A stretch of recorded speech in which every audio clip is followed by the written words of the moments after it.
But the facts on the ground said he didn't win. Who now won? Atiku? Peter Obi won that election. That came third. According to the result that was announced. Not according to the true results. And he's full of himself, and he thinks that because he's now so-called president. Is he so-called or is he the president? So-called. That's the president of the Federal Republic. I believe he didn't win the election. What makes you think so? Because you supported Peter Obi? Yes. So that's why you think. The results available to us at that time believe he didn't win the election. But the court says otherwise. The court, of course, you know who they are. The court stands for justice. Yeah, the court stands for justice in court. So you don't believe in the courts? I believe in the courts. What can you do? They are there. They are supposed to do their duties. They are doing their duties. It's not about believing. So if you don't believe Bola Tinubu won the election, the court in the first, the result at the poll says he won. The court in the first instance says he won. Yes. The court in the second instance says he won. Yes, but the facts on the ground said he didn't win. Who now won? Atiku? Peter Obi won that election. That came third. According to the result that was announced. Not according to the true results. So, how do you determine who won an election?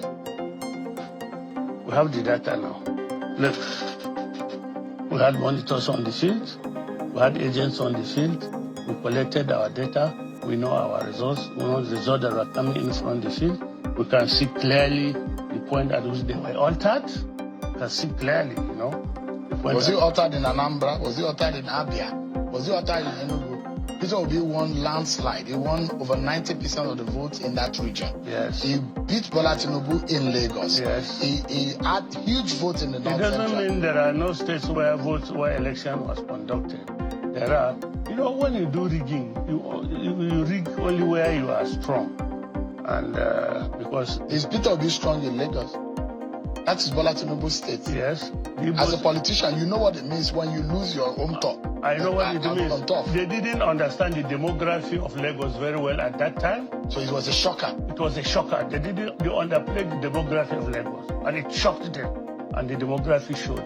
Subsequent elections, they worked on that demographic issue. That's why there was voter suppression in the gubernatorial election. And in this last election, local government. The demography took them by surprise. It is a known fact that was established by all the parties that contested the 2023 presidential election, barring the APC, that Mr. Peter Obi won the 2023 presidential election. So Babachir Lawal is reiterating what everybody has been saying. As a matter of fact, when you go to the INEC IREF now and you take a look at the Rivers State election, when you collate that result, it will show that Mr. Peter Obi won in Rivers State. But INEC announced that Bola Ahmed Tinubu won in Rivers State. Independent media like the Premium Times carry out their independent investigation, and it revealed that Mr. Peter Obi won in Rivers State. Rivers State was a litmus test to show the rigging power of Bola Ahmed Tinubu and Nyesom Wike. Nyesom Wike ensured that Mr. Peter Obi was blatantly rigged out in Rivers State. It was a forceful vote stealing in Rivers State. Nyesom Wike unleashed toss on the voters in Rivers State to ensure that Bola Ahmed Tinubu emerged as the winner in Rivers State. But despite all the findings, despite all the data that is available on the public domain, the judiciary still deemed it wise to ensure that Bola Ahmed Tinubu was announced as the winner of the 2023 presidential election. You need to understand that it was not just in Rivers State that we saw that blatant rigging. It was done across many states across the federation. In Lagos State, Mr. Peter Obi won in Lagos State, but the massive rigging and vote stealing that occurred in Lagos State was so brazen. You know, it was very clear and obvious that Mr. Peter Obi was going to win the 2023 presidential election because of the massive momentum his presidency was gathering, and especially the fact that millions of youths were driving his campaign. Mr. Peter Obi's campaign was people-driven campaign. It was a campaign that was solely responsible by the citizens. The citizens of Nigerians used their resources to push that campaign from every nook and cranny of Nigeria. Even before Mr. Peter Obi emerged as any party flag bearer, the youth were already on the street advocating for his presidency. There was a march for Mr. Peter Obi by Nigerian youth across all the federation in the PDP headquarters. They besieged the PDP to hand over the presidential ticket to Mr. Peter Obi. When the PDP failed to give Mr. Peter Obi the ticket and Peter Obi moved to the Labour Party, they took that same energy and synergy to the Labour Party. Across the federation, there was a 1 million man march for Mr. Peter Obi. It was done simultaneously by various support groups that had not even met Mr. Peter Obi. Even before the campaign period kicked off, these youths organized 1 million man march for Mr. Peter Obi across the federation. This is such that have never been seen before in the history of this country. They did not just carry 1 million man march for Mr. Peter Obi. They went out sensitizing the citizens to go and register for their PVC, collect their PVC, and vote for the presidential election. Funds were raised to give to Nigerian students to leave their school and go to their various places where they register for their PVC and vote for Mr. Peter Obi. During the campaign period, it was also being driven by the citizen. And then you had the Anna pool and various pool that was organized by different organizations that placed Mr. Peter Obi as the winner of the 2023 presidential election. Therefore, with all of this going on, it was very clear and obvious that Mr. Peter Obi was the one to beat in the 2023 presidential election. It was obvious that he was going to win that election. But you need to understand one thing. We have a very complex political landscape in Nigeria. For you to win a presidential election in Nigeria, you must be well equipped and ready to fight the establishment head on. Mr. Peter Obi had the support of millions of Nigerian youth. He had a structure in the people, but he doesn't have that solid structure on ground to protect his vote when the millions of Nigerians vote for him. And that was what Mr. Peter Obi was actually lacking. Leaving the PDP to the Labour Party with just 6 months to the election was something that will definitely affect Mr. Peter Obi's presidency, and it showed. One of the things that affected Mr. Peter Obi in the 2023 presidential election was the lack of agents on ground. Like I said earlier, Nigerian political system is very complex. You need to match the establishment with whatever thing they are bringing onto the field. Mr. Peter Obi did not lack millions of people that will vote for him. He lacked the agents that will protect his vote. In the polling unit where I voted, there was no Labour Party agent around. I'm talking about a well-known city in Nigeria, but there was no Labour Party agent around. I volunteered myself to serve as a party agent for the Labour Party. If I was not there, I can tell you for a free that they would have stolen Mr. Peter Obi votes, and the agents were missing in various polling units across the federation, and that was how Mr. Peter Obi votes were stolen. Even in Lagos State, where Mr. Peter Obi won the election, his vote was stolen.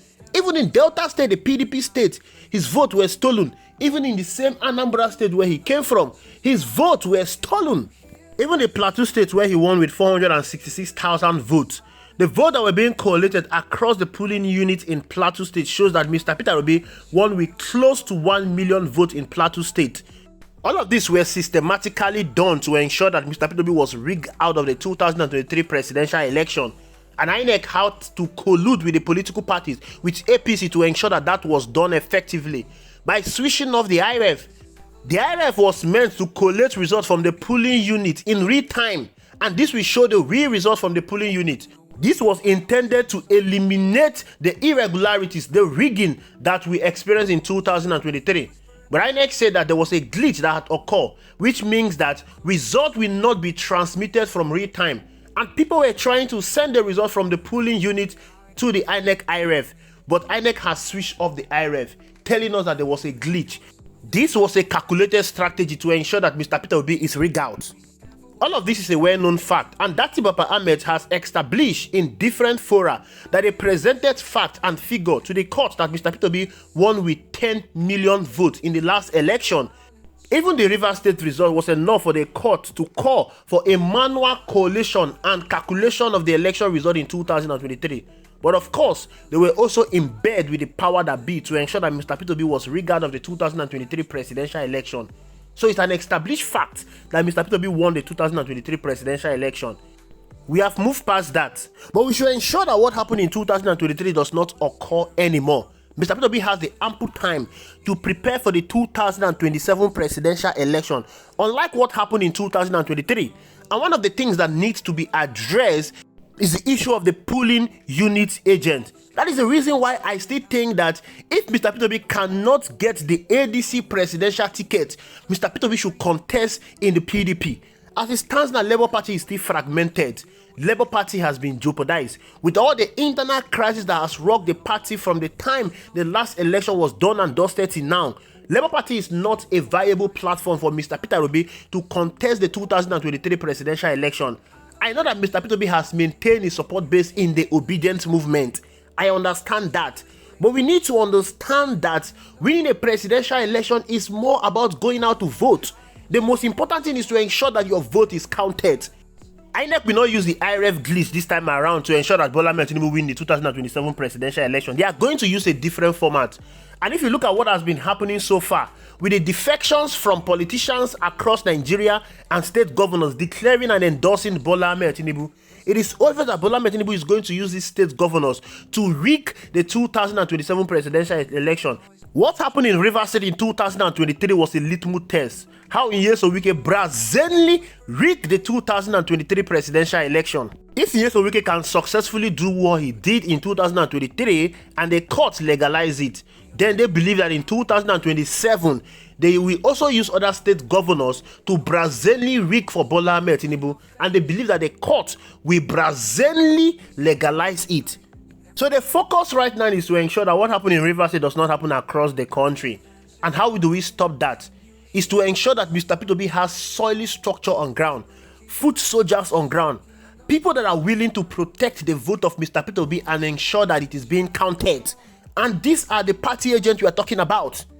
You can't compare the structure of PDP and Labour Party currently.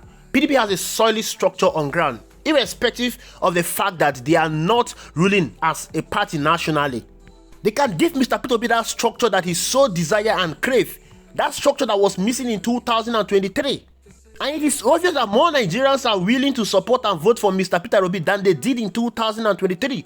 So the odds are favoring Mr. Peter Obi, but we must ensure that we don't miss the track. We must ensure that what happened in 2023 does not happen again in 2027. We must ensure that Mr. Peter Obi votes are well documented and counted. We must resist these people with everything in us, with all the fiber in our being. We cannot allow few selected and privileged politicians to continue ruining our future in this country. We cannot allow them to continue deciding what happened to us. We cannot allow them to continue taking the whole resources in this country at our own expense. I believe 2027 is going to be a deciding factor for Nigeria and Nigerians. Thank you for watching. I will see you in the next video.